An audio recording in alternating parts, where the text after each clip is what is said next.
Louise Ogborn was an ordinary young woman with an extraordinary sense of responsibility. She was known among her family and friends as someone dependable, kind, and determined to make something of her life. At just 22 years old, she was already working hard, taking temporary catering jobs to support herself and help her family. Louise believed in honesty, routine, and doing what was asked of her. She trusted the world more than she should have, not because she was naive, but because she had no reason not to. On the morning of her final day, nothing felt unusual. Louise woke up early, prepared for work, and followed the same routine she had hundreds of times before. Her job required her to work at different locations, often in private apartments or secure buildings. It wasn't glamorous, but it was honest work. That day's assignment was at a luxury apartment complex, a place that looked safe, modern, and well-guarded. There were no warning signs, no fear, no hesitation.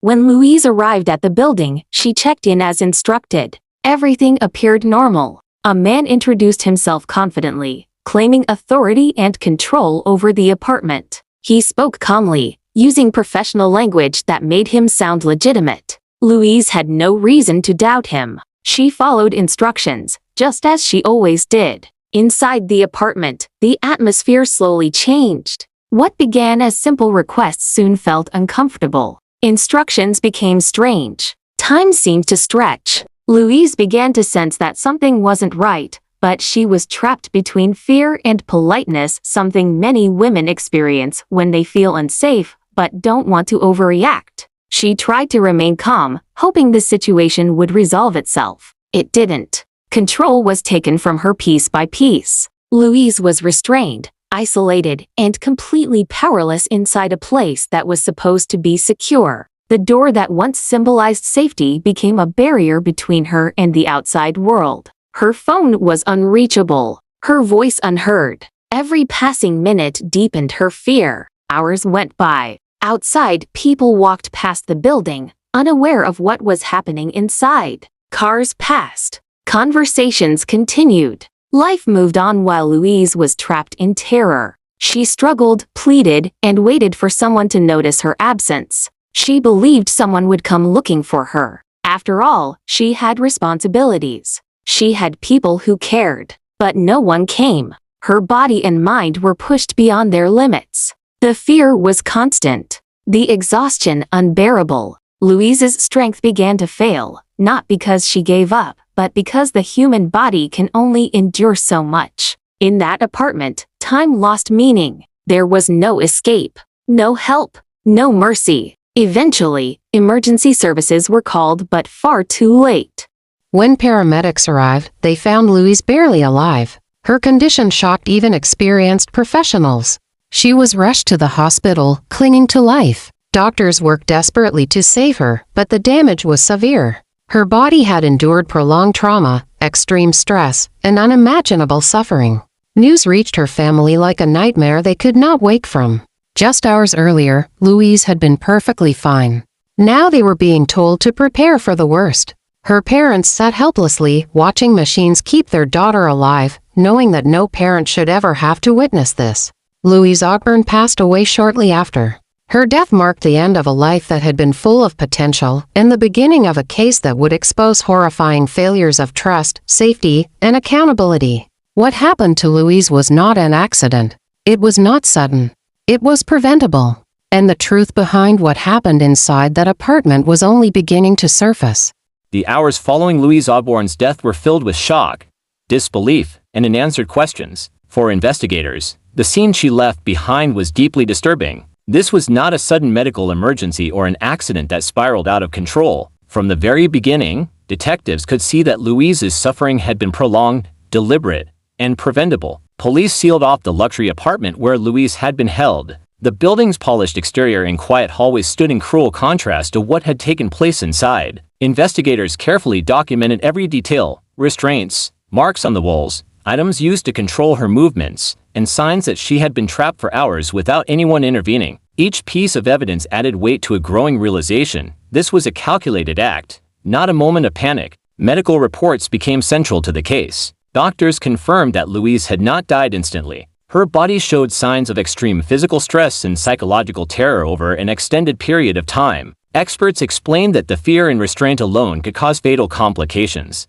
Even without visible injuries, Louise's heart had been pushed beyond its limits. Her death was slow, terrifying, and entirely avoidable. The man responsible, Raymond Tooth, was taken into custody and questioned extensively. During interrogation, he attempted to distance himself from responsibility. He claimed confusion, lack of intent, and poor judgment, but the evidence told a different story. Surveillance footage showed Louise entering the building willingly for work and never leaving freely. Phone records, timestamps, and witness statements confirmed that she had been alone with him for hours. As details of the case became public, outrage spread rapidly. People could not understand how such a crime could occur in a place designed to be secure. How could a young woman be restrained for so long without anyone checking? Why were there no safeguards in place to ensure her safety? These questions echoed across news outlets, workplaces, and homes. Louise's family demanded answers. They spoke openly about who she was: a daughter, a sister, a hard-working young woman who trusted her job and followed the rules. They made it clear that Louise had done nothing wrong. She had gone to work. She had trusted the system. That trust had failed her completely. The investigation expanded beyond the apartment. Authorities examined the employment agency that had sent Louise alone to a private residence without proper safety measures. They questioned why no check-in system existed, why no emergency protocol was triggered when Louise failed to return. The case exposed serious gaps in worker protection, especially for young women placed in isolated environments. Public reaction intensified. Advocacy groups began speaking out about the dangers faced by women in service roles. Louise's story became a symbol of a much larger issue: how easily vulnerability can be exploited when systems prioritize convenience over safety. Candlelight vigils were held. Her name was spoken by strangers who had never met her but felt connected to her fate. Meanwhile, prosecutors prepared for trial. They built a case that focused not only on what happened, but on the choices that led to it. They argued that Raymond Tooth exercised control deliberately, ignoring opportunities to stop, to seek help, or to release Louise. Each decision he made prolonged her suffering. The defense attempted to portray the incident as unintentional, but expert testimony dismantled that narrative. Medical professionals explained that Louise's condition worsened over time, meaning there were countless moments when intervention could have saved her life. Instead, those moments were ignored. As the trial date approached, Louise's parents sat through every hearing, every painful detail. They listened as strangers discussed their daughter's final hours in clinical terms. It was a burden no family should have to bear. Yet they remained strong, determined that Louise's story would not be reduced to statistics or headlines. The courtroom became a place where truth collided with accountability. Evidence was laid out piece by piece, leaving little room for doubt. What happened to Louise was the result of cruelty, control, and silence, not fate. By the end of the trial, the question was no longer whether a crime had been committed. The only question left was how the justice system would respond to a life taken in such a brutal and necessary way. And while the verdict would soon bring legal consequences, it could never undo the fear Louise endured, nor could it return the future that was stolen from her. What remained was a painful lesson and a growing demand that no other woman should ever be left so unprotected again.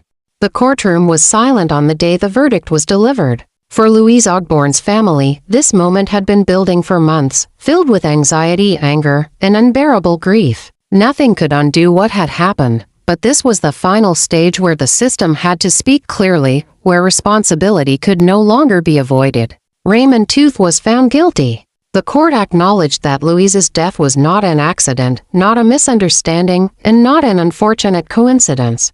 It was the direct result of prolonged restraint, extreme psychological terror, and deliberate choices made over many hours.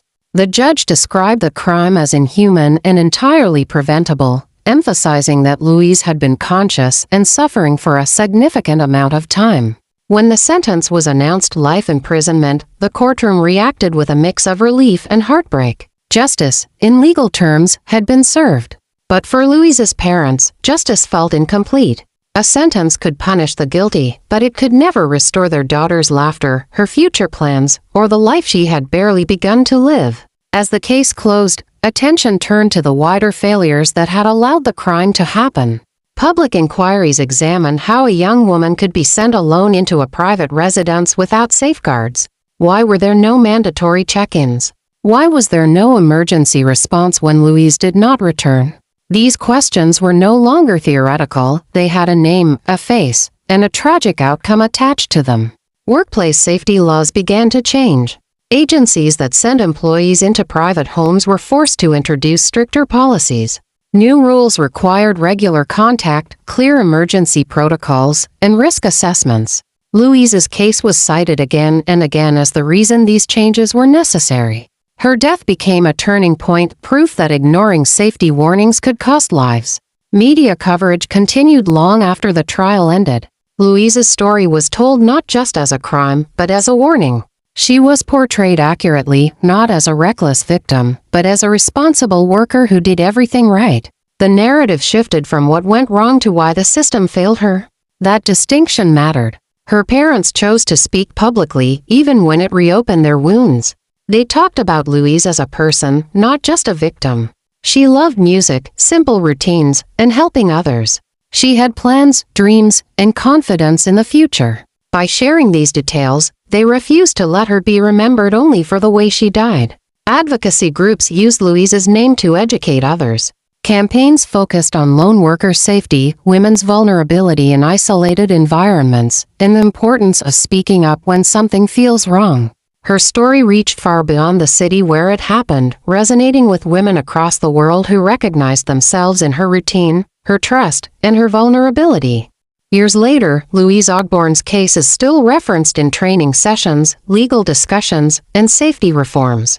Her name appears in policy documents and awareness campaigns, a constant reminder that behind every rule is a human life. She did not choose to be a symbol, but she became one because her story demanded change. For her family, healing remains a lifelong process. There are days when the weight of loss feels unbearable, and others when they find comfort in knowing that Louise's death was not ignored or forgotten. They know that because of her, other women may come home safely. That knowledge does not erase their pain, but it gives it meaning. Louise Ogborn trusted the world to protect her. That trust was betrayed in the most devastating way. Yet her legacy stands as proof that even in the darkest circumstances, truth can lead to change. Her life mattered. Her suffering was acknowledged, and her story continues to speak, quietly but powerfully, urging society to choose protection over silence, responsibility over neglect, and humanity over indifference. Justice came, but at a cost no family should ever have to pay.